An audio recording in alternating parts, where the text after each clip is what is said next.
Well, hey everybody, we've got Jordan Peterson in the house today, and as he does so often, he articulated something really beautifully about trauma in a video of his, and I'd like to just flesh it out a little bit for the arena of sexual addiction. Just 3 comments about that after we watch this video on him talking about the maps that we generate. Check this out.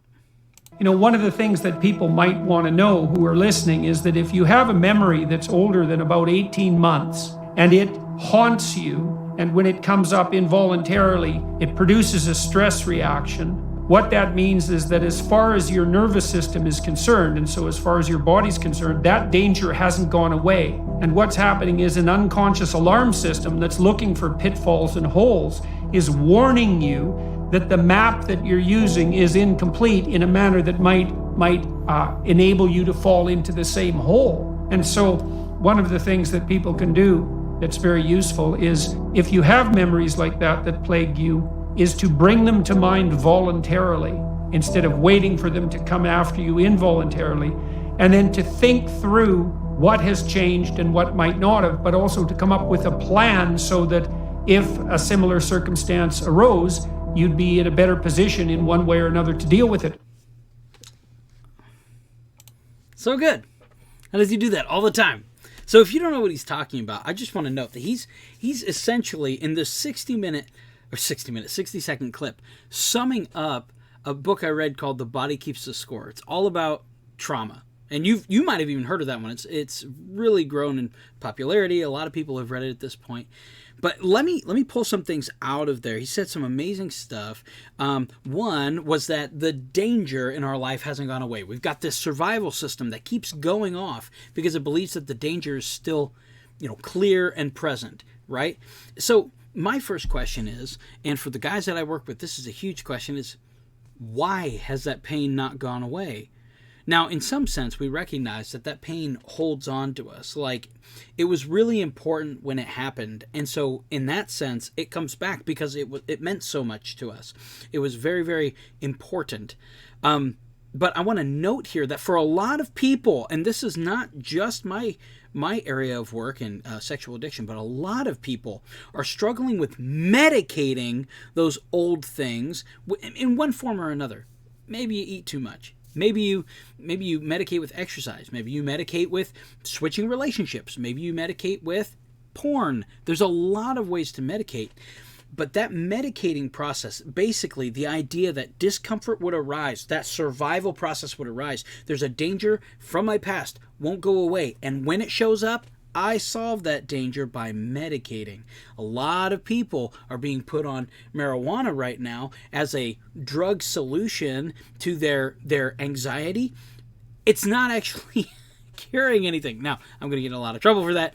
My point is that it's not dealing with the problem. The problem is that you have actual hurts from your past that are reoccurring, and we're medicating that. We're staving it off, and it can just grow in intensity and overwhelm us later. So I just want to note that if you have that stuff rising up, it's time to, and this is where Peterson's so right, it's time to start dealing with it directly. Now, he says that that's a note of an incomplete map, and I love that because I do narrative therapy.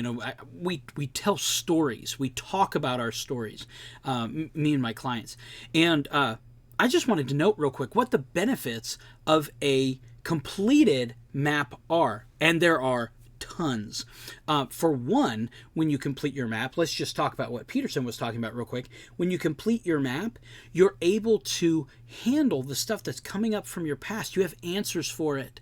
Answers that diminish the impact and the kind of compound interest of the damage over time. So we can start to handle that, which is amazing. But here's another one that you might not think about. Mary Main, Dr. Mary Main, discovered a phenomena called the coherent narrative. Basically, the idea is parents who have the ability to tell their stories, or how they tell those stories, if they make sense, if they can retell that story, if their map is complete, that is the best indicator of whether or not their children will grow up with a sense of attachment or security in their lives. What does that mean? That means that you putting your map together, you getting your story in line, aids your children directly as they're able to attach to that and be more secure within that because it makes sense. I mean, and doesn't that make sense? That when your world makes sense, their world makes more sense. I'm gonna pair something up here. The idea of safety and the idea of predictability are very close together. And in this way, your children know what they're getting from you.